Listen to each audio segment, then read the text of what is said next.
La situation au Congo n'est pas du tout comprise par les médias occidentaux. C'est assez pédant, c'est assez prétentieux de le dire. Mon pays, vu de l'Europe, donne une toute autre image. En fait, l'Europe agit comme un miroir, ce qu'on appelle l'effet miroir. Lorsque vous regardez le Congo à travers les médias, à travers le prisme des médias occidentaux, vous découvrez des choses que vous n'auriez sans doute pas découvertes en vivant sur place. Quelle est la situation en République démocratique du Congo aujourd'hui?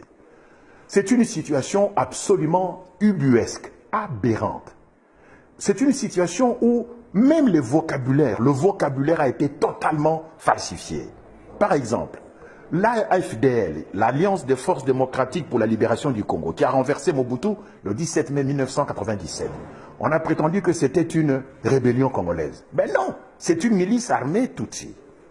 On a dit que le FCD Goma de Maître Azarias Ruberwa, qui fut vice-président de la République, on a dit que c'était une rébellion congolaise. Je suis désolé, Azarias Ruberwa est un Tutsi rwandais. Donc c'est une milice rwandaise. On a prétendu que le CNDP, le Conseil national pour la démocratie ou le progrès, je ne sais pas, de Laurent Nkunda Batouare en général, on a dit que c'était une rébellion congolaise. Ce n'est pas vrai.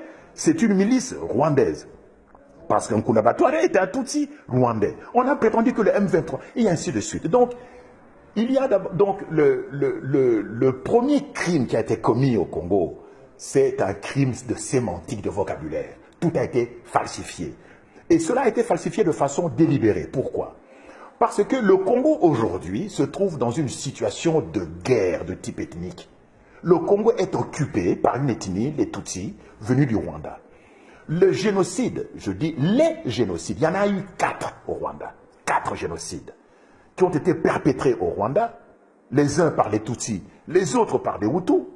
Eh bien, ces génocides ont visé uniquement le Congo. C'était un prétexte, c'était un alibi pour envahir le Congo.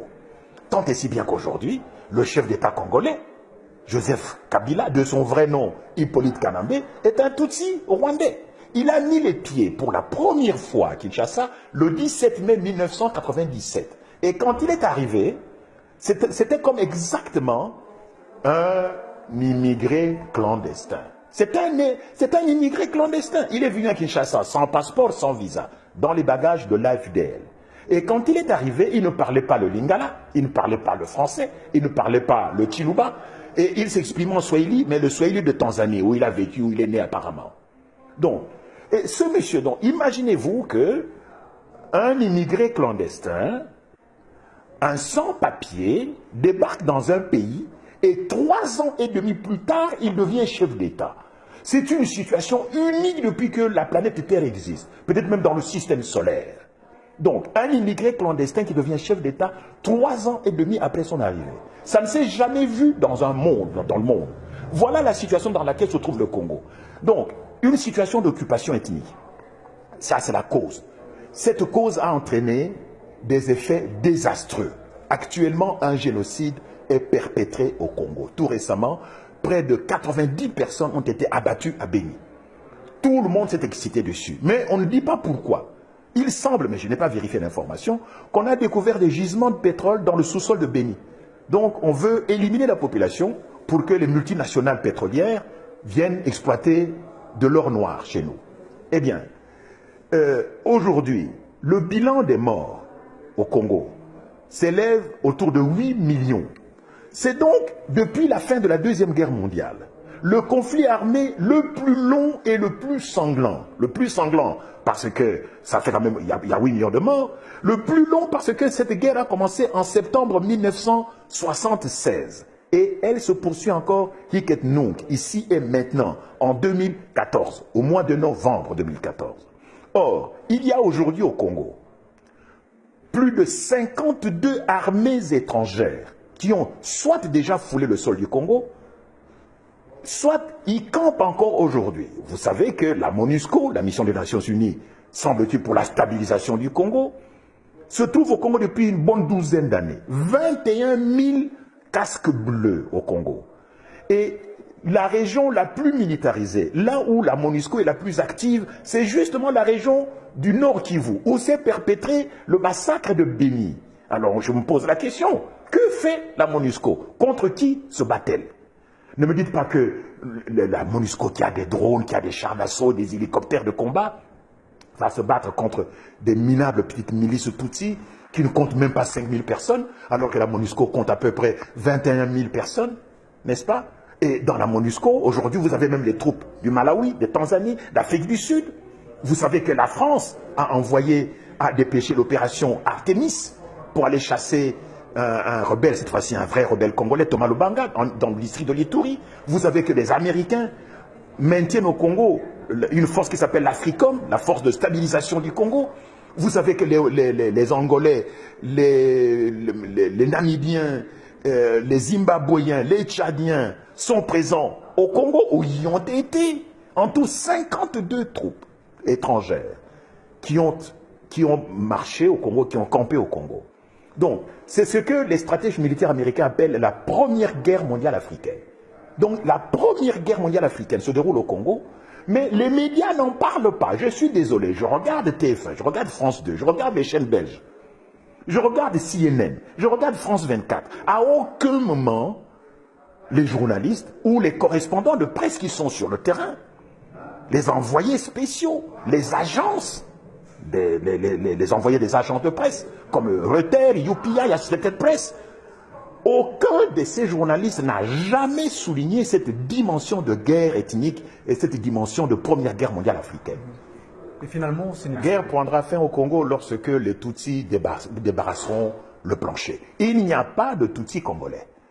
Il n'y a pas de Tutsis congolais parce que le Tutsi n'est pas une langue parlée au Congo. Pour ceux qui connaissent un tant soit peu la République démocratique du Congo, la façon dont ce pays est né le 26 février 1885 à Berlin, dans le bureau de Mme Angela Merkel, la chancelière allemande, c'est là où le Congo est né, le 26 février 1885, il y a 129 ans. Pour ceux qui connaissent un peu l'histoire du pays, de ce pays-là, ils savent que Léopold II n'a jamais mis les pieds au Rwanda, que le Rwanda fut une colonie allemande jusqu'en 1919, c'est-à-dire après la défaite de l'Allemagne, après la Première Guerre mondiale, que de ce fait, Léopold II ne pouvait pas prendre un territoire de l'Allemagne, n'est-ce pas? Donc, il n'y a pas de Tutsi congolais parce que le Tutsi n'est pas une langue parlée au Congo. Tous les Congolais d'origine appartiennent à des ethnies dont la langue est la même que le nom que porte l'ethnie. Par exemple, moi, je suis Yansi. Eh bien, le Kiyansi, ce n'est pas seulement une communauté ethnique, c'est une terre et c'est une langue. C'est la même chose avec les Baluba, avec les Nande, les Bashi, les Houndé, les Tetela, les Songé. Oh, il y a combien? Il y a entre 400 et 800 ethnies au Congo. Voyez-vous? Donc, on est en train de semer la confusion, de laisser les Tutsis nous massacrer, parce que, évidemment, ces Tutsis sont instrumentalisés par les multinationales, particulièrement anglo-saxonnes, pour qu'ils deviennent les garants, les gestionnaires, les administrateurs du nouvel ordre mondial qu'on veut instaurer en Afrique. Mais, évidemment, vous comprendrez pourquoi la France intervient personnellement dans ces anciennes colonies. C'est pour empêcher que le nouvel ordre mondial en Afrique soit établi, soit instauré au détriment des intérêts français.